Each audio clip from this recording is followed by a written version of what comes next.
Hello dear student, कैसे हैं आप लोग। डियर स्टूडेंट, आज आप लोग को एक बहुत ही इंपॉर्टेंट वीडियो दिया जा रहा है कि क्या एक आप सफल एडवोकेट बनना चाहते हैं। तो जो सफल एडवोकेट बनना चाहते हैं तो क्या आप गलती ना करें। देखिए, सबसे पहले ये है कि अगर आप अपने जीवन में अगर सफल एडवोकेट बनना चाहते हैं तो आज आपको वीडियो में ये बताया जाएगा किन किन गलतियों को ना करें, क्योंकि जो लोग वो गलती को करते हैं वो अपने जीवन में सफल एडवोकेट नहीं बन पाते। तो आज का जो आप लोग के साथ डिस्कशन करने का जो वीडियो है वो है if you want to be a successful advocate. 11 important tips आपको दिए जाएंगे और टिप्स जो दिए जाएंगे वो गलती न करने वाले के लिए। अगर वो गलती आप अपने जीवन में नहीं करते हैं तो आप एक बहुत ही अच्छे एडवोकेट बनेंगे और आपको फिर ये देखिएगा कि आपका नेम फेम कितना तेज़ी से बढ़ता है और बहुत ही शॉर्ट टाइम में आप एक सफल एडवोकेट बन जाएंगे। तो चलिए डियर स्टूडेंट, आज हम लोग इसी टॉपिक पर डिस्कस करते हैं। I am Harsh Bihari Shrivastava, law experts, Pariksha refresher, online law classes from Allahabad.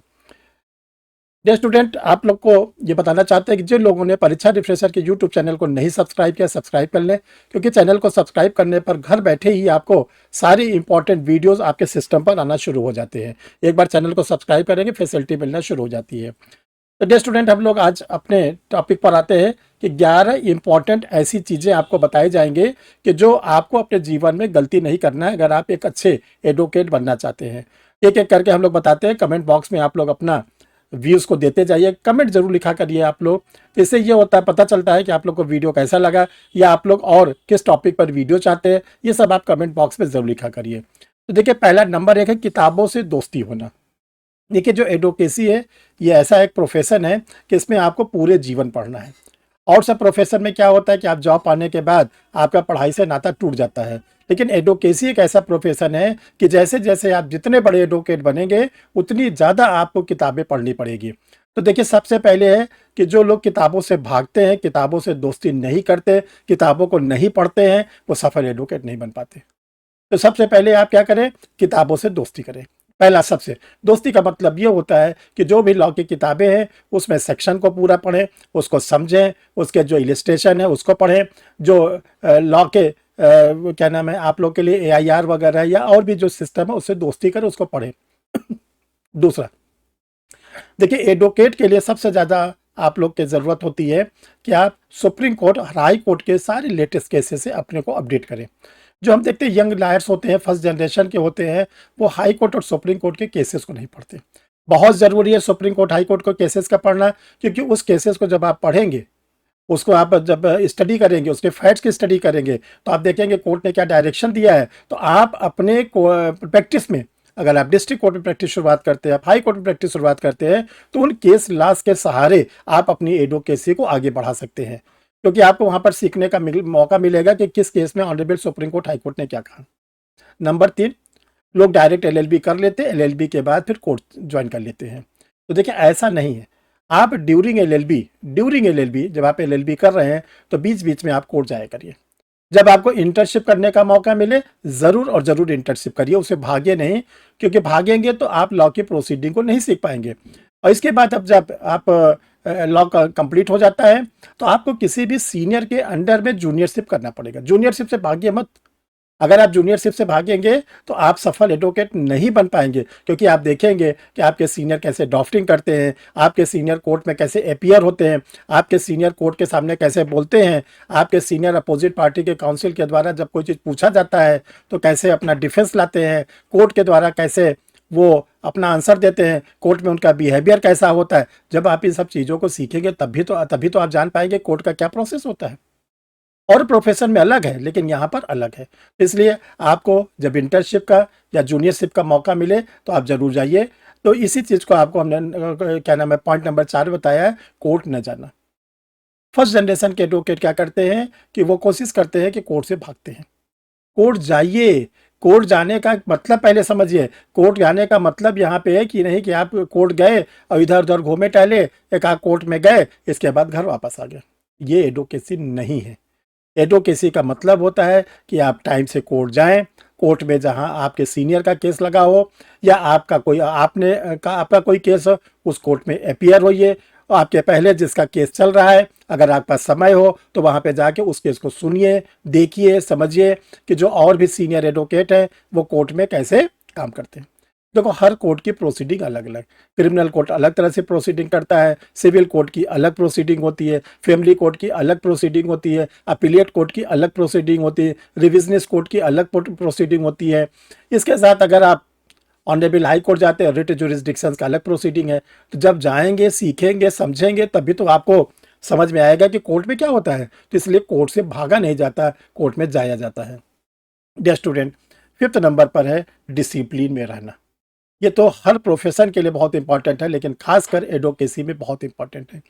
Discipline का मतलब होता है कि आपका टाइम टेबल सेट होना चाहिए, और आप अपने टाइम टेबल में, जो भी आपका टाइम टेबल है, उठने का, खाना खाने का, जाने का, जो भी आपका है, लेकिन उसमें से एडवोकेसी के लिए टाइम फिक्स कर लीजिए। उस टाइम पे आप केस की स्टडी करें, जो केस का लगा हो उसकी स्टडी करें, जो केस आपके पास आया है उसकी स्टडी करें, जो सीनियर के केस है उसकी स्टडी करें। ये आपको डेली अपने रूटीन में लाना पड़ेगा, डिसिप्लिन में रहना होगा। सीनियर की आपको बहुत रिस्पेक्ट करनी है, उनसे आपको सीखना है, क्योंकि जब तक आप उनसे विनम्र रूप में नहीं करेंगे अपना बिहेवियर, वो आपको क्यों सिखाएंगे।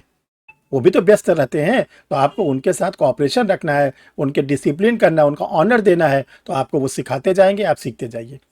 नंबर 6 पर है कि जो भी आप कोर्ट जाते हैं, एक डायरी बनाइए। डायरी बनाने के बाद आप उस डायरी को कोर्ट जरूर ले जाइए। शुरू में ऐसा होता है कि आपको कुछ समझ भी नहीं आता क्या हो रहा है, कोर्ट में क्या चल रहा है, सब कोर्ट के अलग। तो आप क्या करिए, जो चीज़ वहाँ पे सीखिए, जो भी आप वहाँ कोर्ट पे सीखते हैं, उसको अपने डायरी में लिखते जाइए, अपनी लैंग्वेज में लिख लीजिए, अपनी ही लैंग्वेज में आप उसको कोड लिखते जाइए। तो आपके पास क्या होगा, डेली का एक एक अनुभव होगा। जिस दिन संडे रहे, छुट्टी रहे, तो पिछले 6-7 दिनों में आपने जो जो कोर्ट में सीखा, जो जो आपने कोर्ट में देखा, उसको क्या करिए, आप उसको पढ़िए। तो आपको पता चलेगा कि हमने कोर्ट में क्या क्या सीखा। और देखो, ये जो सीखने की उम्र होती है, ऐसा नहीं कि आप 10-15 साल सीखते रहेंगे। सीखने की उम्र जो होती है 1 से 2 साल। अदरवाइज कोर्ट एडवोकेट को तो पूरे जीवन सीखना पड़ता है, लेकिन 1-2 साल के बाद आप इतने कॉम्पिटेंट हो जाते हैं कि आप इंडिविजुअल केस को लड़ सकते हैं, या इंडिविजुअल केस में अपने को प्रोटेक्ट कर सकते हैं, अपील कर सकते हैं, रिवीजन कर सकते हैं। कोई क्या नाम है, क्लाइंट है, उसको आप फुली सेटिस्फाई कर सकते हैं। कोई विटनेसेस वगैरह है, उसका क्रॉस एग्जामिनेशन कर सकते हैं। आपका विटनेसेस अगर होस्टाइल हो जाता है, तो कैसे उसको होस्टाइल को फिर अपने फेवर में लाई, ये सब चीज़ें आप सीख जाते हैं। तो आपको क्या करना है, नोट्स बनाना, जो नए जनरेशन के एडवोकेट नहीं बनाते।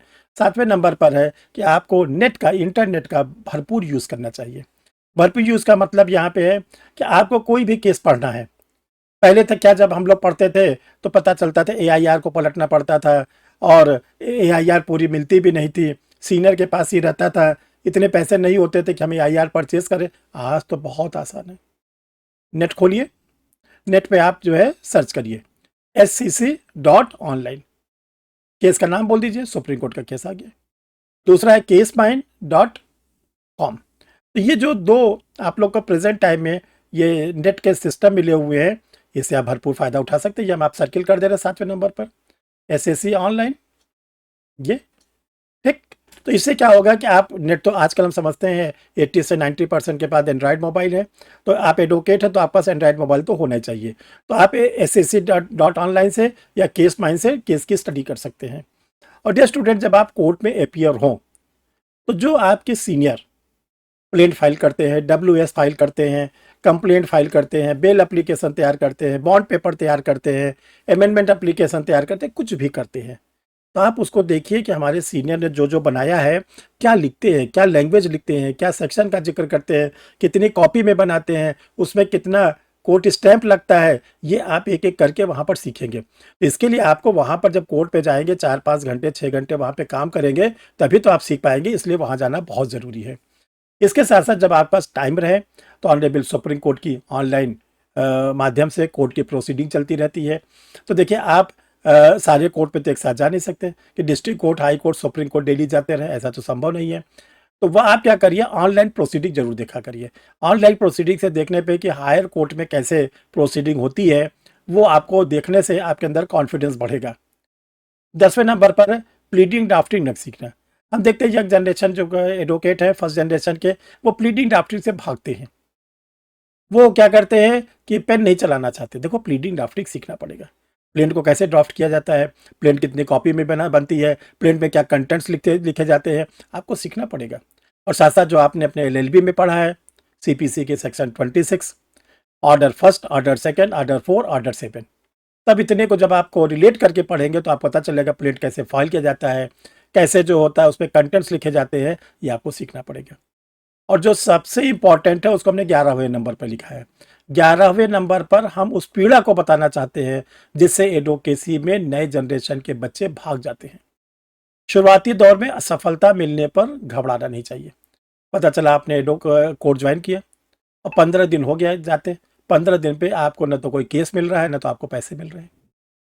अब आपके अंदर घबराहट हो गए कि आज 15 दिन हो गया या 30 दिन हो गया, सपोज करिए सीनियर आपको स्टाइपेंड नहीं देते, तब आपके अंदर इतनी निराशा बढ़ती जाती है कि हमारे साथ का जो क्लास फेलो था, जिसने बीटेक किया था, जिसने सीए किया था, जिसने एमबीबीएस किया था, तो आज तो वो लाखों करोड़ों में खेल रहा है, बड़ी बड़ी गाड़ी भी घूम रहा है। अब हमको आज 1 महीना हो गया, हमको 5 रुपए नहीं मिल रहे हैं। तो देखो पहले इसको सीखो।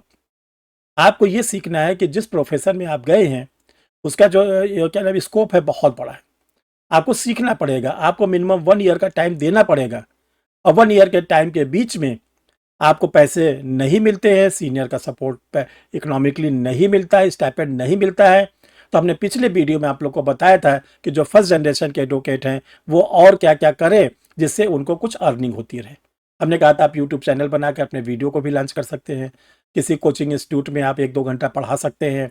इसके साथ आप लॉ के जो नोट्स वगैरह हो तो उसको पब्लिश कर सकते हैं, लॉ के लीगल इवेंट्स को कर सकते हैं, लॉ के पब्लिशर के थ्रू आप अपनी किसी किताब को पब्लिश कर सकते हैं, आप अपने किसी पेपर को लिख कर किसी जर्नल में पब्लिश करा सकते हैं।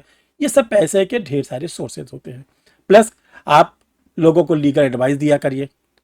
इसके साथ साथ जो छोटे मोटे काम होते हैं उसको ज़रूर और ज़रूर आप अपने साथ लेकर कोर्ट जाएं।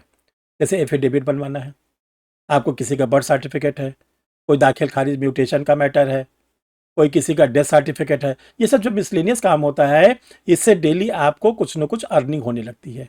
तो ये आपको घबराने की ज़रूरत नहीं है कि शुरुआती दौर में मुझे पैसे नहीं मिले, बल्कि फाइट करने की, लड़ने की, रुकने की वहाँ से ज़रूरत है, भागने की ज़रूरत नहीं है। तो अगर इन सब कामों को आप करते हैं, ये 11 गलती आप न करके अपने को संभाल ले जाते 1 से 2 साल, फिर इसके बाद आप देखिएगा जो आपके मित्र डॉक्टर है, जो आपके मित्र चार्टेड अकाउंटेंट है, या जो आपके मित्र जो ISPS हो गए हैं, उनके आप बराबर आ जाएंगे। और एक समय ऐसा आएगा कि कोई ऐसा व्यक्ति नहीं जिसको कोर्ट का दरवाज़ा न खटखटाना पड़ता हो। एडवोकेट एक ऐसा प्रोफेशन होता है, सबको उसके पास आना पड़ता है एक न एक दिन। तो इसलिए ऐसा आपका प्रोफेशन है जो बहुत ऑनररी है, बहुत ही जिम्मेदारी का प्रोफेशन है। इसमें आने के बाद आपको अलग एक अनुभव प्राप्त होगा। ये स्टूडेंट आप लोग को बताना चाहते हैं जो लोग कंपटीशन की तैयारी कर रहे हैं, झारखंड का APO का वैकेंसी आ गई है। 21 जुलाई लास्ट डेट है। 2 वैकेंसी आउट हुई है। एक वैकेंसी हुई है जो बैकलॉग की है, मतलब रिजर्व कैटेगरी की है। दूसरी वैकेंसी जो है वो जनरल है, जो कोई भी भर सकता है। तो आप लोगों के लिए परीक्षा रिफ्रेशर लॉ क्लासेस पर 2 सुविधाएं उपलब्ध है। एक तो ऑनलाइन क्लासेस मिल रही है, बहुत ही रिड्यूस रेट पर मिल रही है, मंथली फीस पर मिल रही है, नोट्स के साथ मिल रहा है। एक तो ये ऑनलाइन क्लास का आप लोग को फीचर्स है। दूसरा आप स्टडी मटेरियल लेना चाहते हैं वो आप लोग के लिए अवेलेबल है, पूरा complete law plus general study. तीसरा आप लोग के लिए मॉडल टेस्ट सीरीज बना दिया गया। उस मॉडल टेस्ट सीरीज से क्वेश्चन आने ही आने हैं, ध्यान रखिएगा।